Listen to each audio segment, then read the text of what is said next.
ஆன்மீக துளிகள். ஆட்டுத்தலை, யானை உடல். வருணதேவனின் மகன் பெயர் வாருணி. அவன் ஒரு நாள் துர்வாச முனிவரின் ஆசிரமம் அருகே தன் நண்பர்களுடன் விளையாடிக் கொண்டிருந்தான். அங்கே கண்மூடி தவத்திலிருந்த முனிவர் மீது விளையாட்டாக பூக்களையும் சிறு கற்களையும் வீசி தவறு செய்தான்.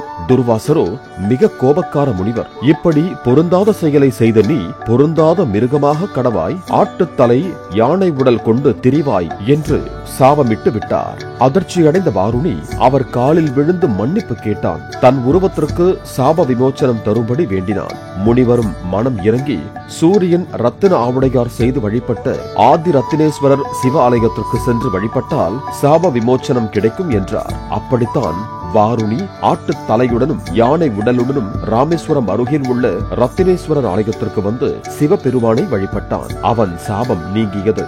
ஆட்டுத் தலையும் யானை உடலும் நீங்கி சுயரூபம் பெற்றான்.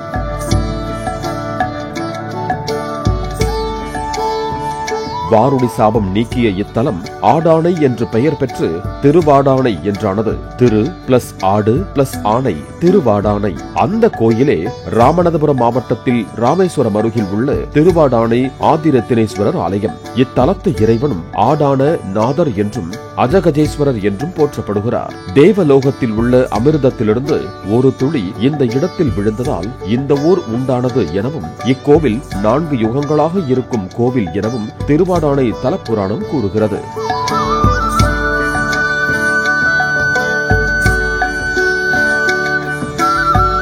சூரியதேவன் இத்தல இறைவனுக்கு நீல ரத்தினத்தால் ஆன ஆவுடையார் செய்து வழிபட்டார். சுவாமிக்கு செய்யும் பாலாபிஷேகத்தின் போது நீல நிறத்தில் ஒளிரும் ஆவுடையாரை இங்கு தரிசிக்கலாம். இத்தல இறைவிக்கு ஸ்நேகவல்லி என்றும் அன்பாயிரவல்லி என்றும் பெயர்.